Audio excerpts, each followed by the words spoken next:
Welcome to ResourceGo's Virtual Toolbox with Stephen Patrick and Daniel Langley. Today we're going to talk about standard fatigue management, recording work and rest hours, a legal requirement under heavy vehicle national law. Hi team, today we want to talk about standard fatigue management. So just want to make a point to everybody. ResourceGo only run under standard fatigue management right throughout the Australian business. So even if you're an operator that might have got your BFM accreditation through the National Heavy Vehicle Accreditation Scheme, it doesn't apply when you're engaged by ResourceGo. So standard fatigue management is what we want to talk about this morning. So I've asked Daniel Langley, who's an expert in heavy vehicle national law and compliance, to talk us through some of the key legal requirements for you as operators, for you, the drivers, and also ResourceGo, of what responsibilities we've got under law and under chain of responsibility. So over to you, Dan. Thanks, Steve. The first thing I'd like to talk about today, guys, is the actual amount of breaks required under standard hours. The attached slide shows the work and rest hour requirements under standard hours fatigue. So, in any period of 5.5 hours, you must have had a 15-minute continuous break. In any 8-hour period, you must have had a 30-minute rest break in blocks of 15 continuous minutes. In any 11-hour period, you must have had 60 minutes rest break in blocks of 15 continuous minutes. A 24-hour period, you must not exceed 12 hours work time. And in this period, you also need to have 7 continuous hours of stationary rest time. In 7 days, you cannot exceed any more than 72 hours of work time. This also must mean you need to have a 24-hour continuous stationary rest break.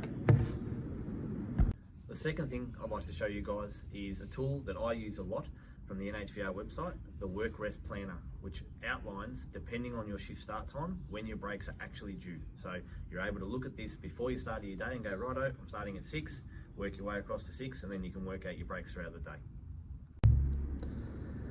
Please find attached a copy of the Daily Work and Rest Hour Planner for standard hours provided by the NHVR. This is available on their website. Now, as you can see, if you run along the top, it has the shift start time, and then below it, in the 3 boxes below it, it tells you what time you need to have had your break by to be compliant to standard hours fatigue. Now, reminder, your shift start time isn't the job start time on the eDockets app. It's actually when you start doing your vehicle pre-start check or any work on your truck is when your actual shift starts. Now, your shift end time is when you get back to the yard or the place where you park, not when you sign off from the job site. You've still got to include that travel time as part of your work day. The third thing I'd like to talk to you guys about is when we're using a manual application to write out our run sheets. So I've got some tools here that I'd like to show you that are available from us and also from the NHVR website. In the 2 examples here of the written record, you can see there's 2 different types of ways of recording your hours. The one on the left-hand side utilises a bar graph like that's used on the National Work Diary, where you start your day in the rest period, down the bottom, you run the line across until you start your day, move it up until the work area, and keep moving up and down in between your work and rest time until you finish your day, and then it runs down along the bottom all the way through to the 24. Now that obviously signifies a 24-hour period, and the total boxes on the right-hand side need to equal up to 24 hours. So if you've worked, say for example, 8 hours, and you've had 45 minutes of rest, it doesn't say 8, then 45. It then needs to say 8 and 16, and the total work and rest hours need to match that when you count them up.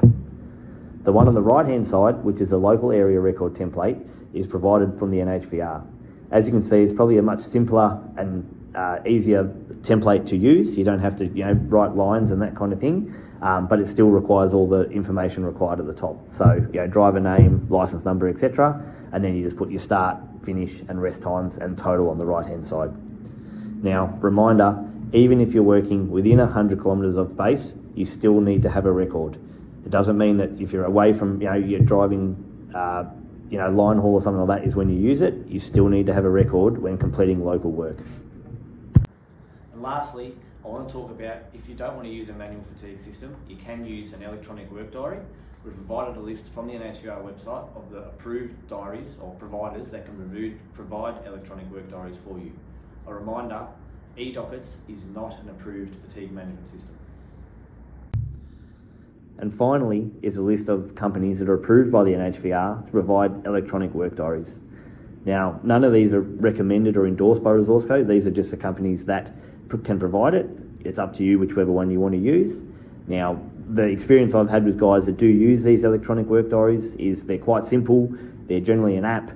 When you log in and start your day, it'll have a countdown timer to when your first breaks are due.